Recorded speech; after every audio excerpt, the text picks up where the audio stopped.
Hello, and how are you today? I hope that you are doing and feeling well. So, as I was reflecting back on the last video, and I was providing you information based off the notes that I was able to give to my doctor and then reshare with you, it made me think that maybe I should share my note taking process for this health journey and what I've done. Period for my health over the years. And so, this is what I'm going to share with you because I think it's important in advocating for yourself. And I think it's important that we, not miss this step. So, per usual, my disclaimer is I'm not a doctor nor a medical professional. The full disclaimer is in the description below. So, uterine health. Let's talk about it. So I wanted to share my note taking process regarding my health journey with you because this is just what I do. You may already have a note taking journey and you may do it differently than I do it, but just, offering, a suggestion can be very helpful and encouraging to someone and spark an idea in someone. And I'm not a gatekeeper, so why not share the information that I have, right? And so I wanted to say that I've always taken a note of my menstrual cycle, right? And for as long as I can remember. And I've always, I've learned three things from doing that process. Number one, I felt it was helpful because I can gauge my cycle. So if I know if it comes every second or third week, so every second or third week of the next month, I know that it's coming. Two, I know that your doctor's always going to inquire when was your last cycle. So I would have that information ready. And three, it helped me know how regular I was. And, it was a good tracking system for me. So I've always pretty much done that. Let me just say in my adult life, not when I was younger. So in my adult life, right? I think if people have children, it might be a good idea once you know that they have a cycle for you yourself to start maybe keeping track of their cycle too, so that you can, they can have a good base themselves.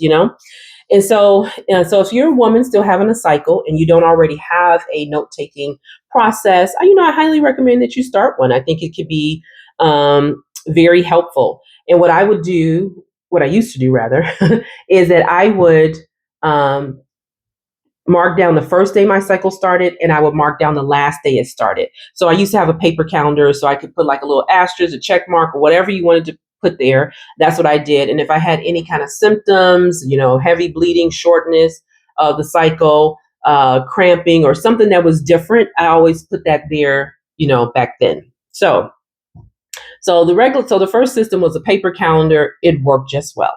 But like everybody else in the world, technology. So this is an old phone that I happened to find, so I thought it was a good prop for today.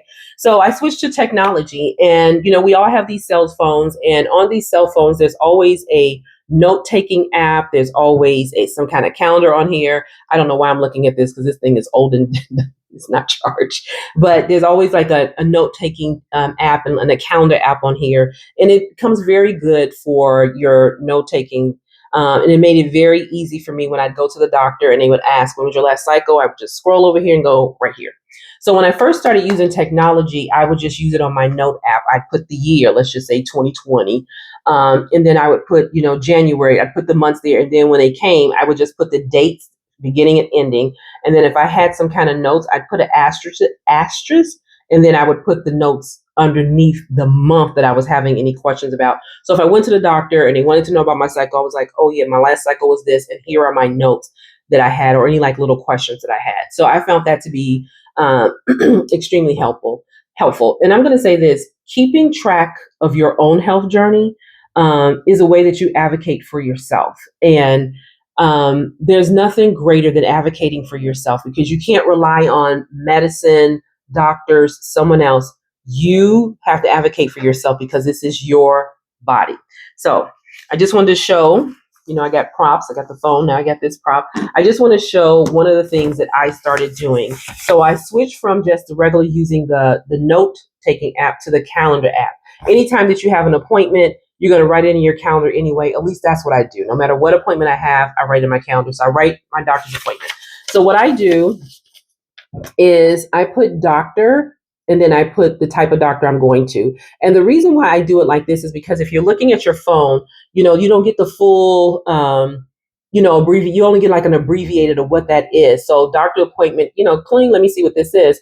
And then I can see OBGYN and I'm like, okay, it's coming up. So if I'm looking at my calendar, the other thing is I'll pick a time of whatever time that the doctor's appointment is set for.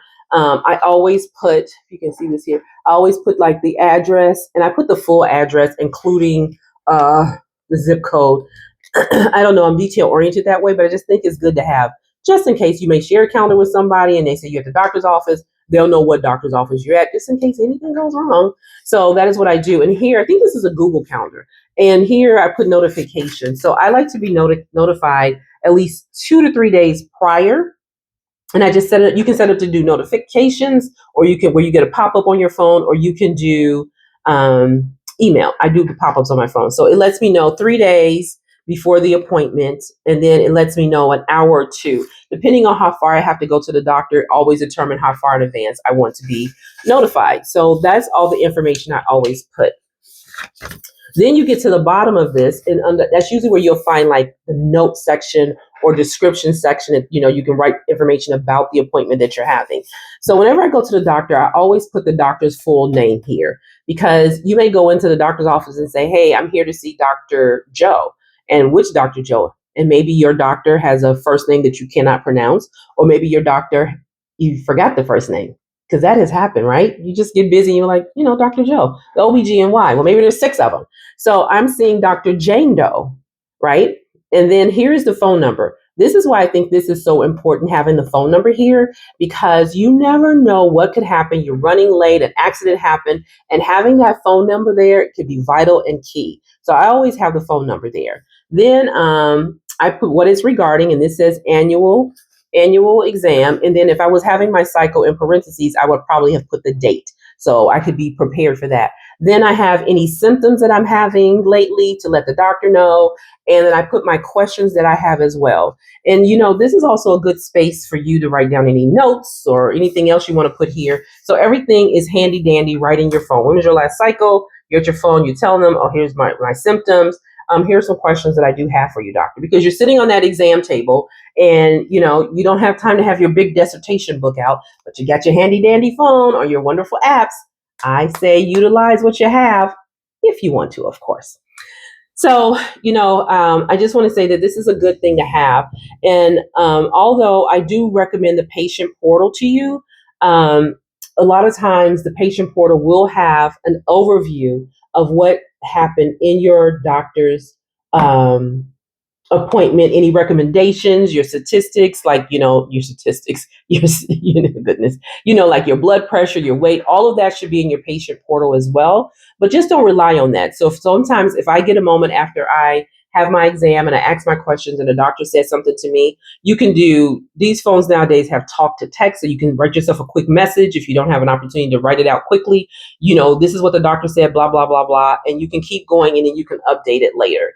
So that's just, one example of how I have utilized, the calendar in my phone. It has been very, very helpful, very, very helpful. And then in 2025, with my uterine health journey, I did something very different. On the date that I first started seeing the spotting of blood, I wrote a note there. So I said note, and I said note 1. I don't know why I called it note, but that's what I did. And I was very specific in here. Saw spotting of blood, it was light. It was just a few drops. Excuse me. I said all of that there so that when I went to the doctor and I had my phone with me, I was able to go to the note, because I had the note and I was just like, okay, where's note?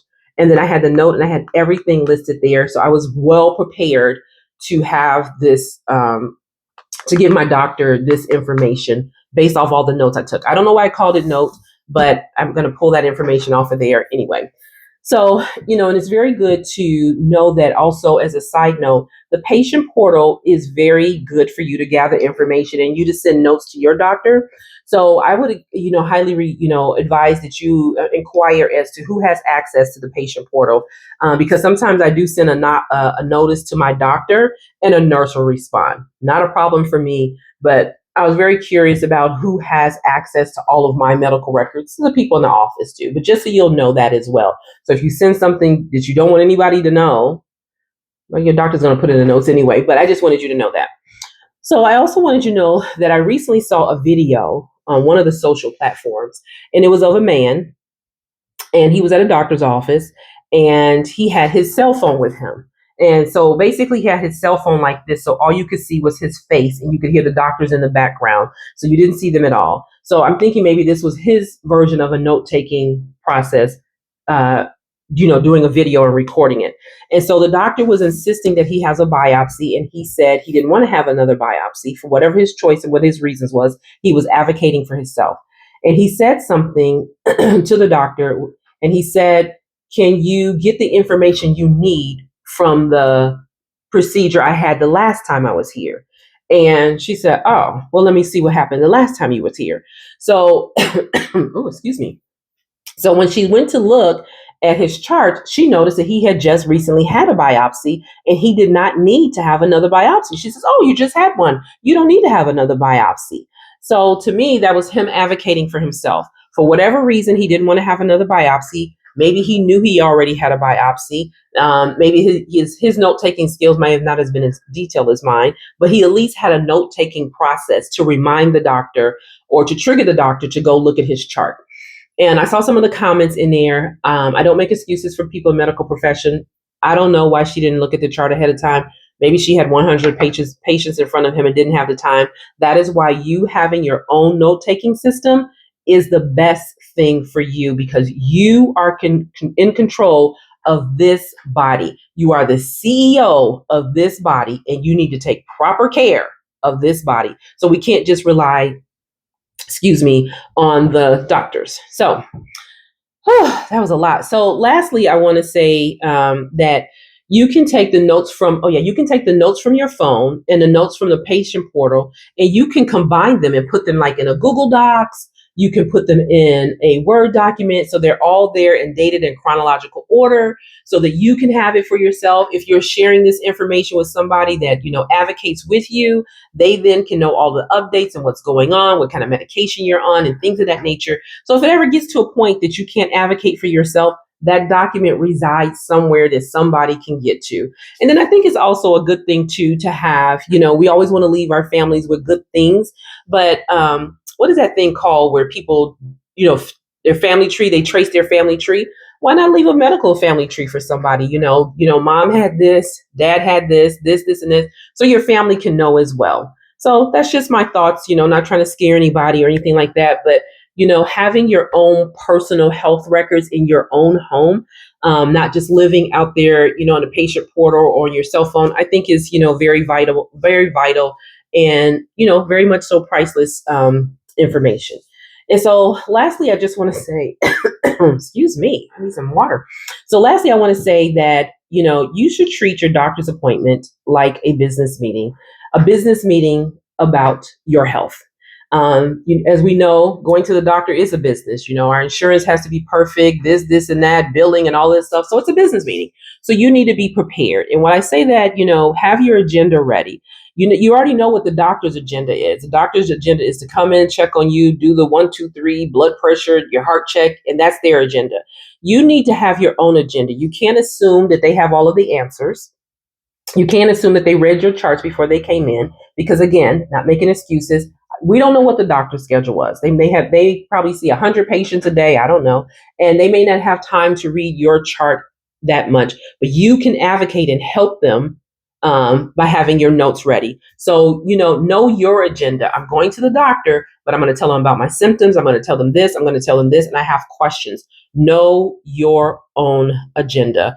I think that that's very important, because this is your meeting, technically, because you scheduled the appointment to meet with your doctor. So this is your meeting. So treat it that way. The doctors are professional. They've gone to school for it. So that's great, but they can't be in total control. You have to be in some control as well, because in the end, you make the decision what's best for you. And sometimes in emergency situations, they have to make the best decision for you as well. So, be prepared, tell them the truth, have your notes, because that's how you're going to get the best possible medical care you can receive. And if you're not getting the best medical care you're getting, write that down too. I had an experience where I didn't think it was the best, and I moved on. And, you can't blame doctors if you stay somewhere and you're not getting the best medical care. You can only blame yourself, right?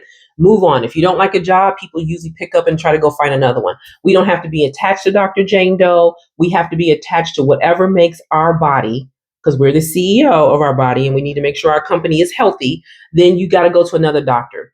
The doctor that you have may not have had experience in what you're experiencing, and you may do your research and you may find another doctor does have that experience, and you try to get with that doctor. So you have to advocate for yourself. We've all seen countless stories about people going to the doctors over and over again, and people are doing research and they finally found the doctor that specializes in what they are going through, and that is helpful. Doesn't mean that doctor wasn't a good doctor, just mean that they didn't know that information about that.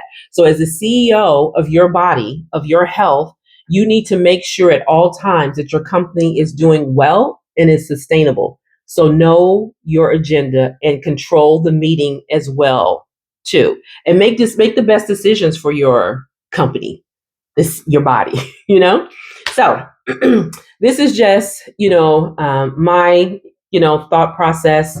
It makes me think about, sometimes like if you're at work and somebody's more specialized in one area than the other person. So it doesn't mean that one person is bad. Excuse me, I do need water. One person is bad and the other person is not. It just means that somebody has greater expertise in the other area. So it's okay to glean from both of them, and it's okay to move on to finding the best doctor for your health journey. You're the CEO, remember that. So this is my system. You can try a bunch of systems and figure out which one is the best one for you that's going to help you, maintain and keep your health journey. But I do think it's very vital that you do keep health journeys. Keep health journeys of your children too. When they go to the doctor, what shots they get, this, and that, because you want to make sure. It's helpful for them too as they get older. They can say, "Oh no, my mom got me this shot in this day, this way." Just so you'll know what they'll have a record, a health record of themselves as adults as well. And you as a parent, when you go in, you can say, "Oh no, they had this, they had this, they had this." Having health records in yourself, within your company, your organization, for your body is important. So if you do it for your children or someone else, do it for yourself too. So I would appreciate if you would subscribe to this channel. I appreciate if you have any questions. I will definitely always respond to them in your comments as well. Hit the notification button, so when I make a video, you will know that a video is being uploaded, and you can watch all the information that I'm sharing about uterine health and all the different topics I'm going to talk about. And feel free to share any of the videos. I want this conversation to start everywhere among women. Well, really among men too. So among everyone. So please feel free to share the video. Again, if you have any comments, questions, I'm here for you. So I hope that this was encouraging about, taking notes for your health. And I hope that it will start you on your own note-taking, record-keeping journey. Until next time, take care.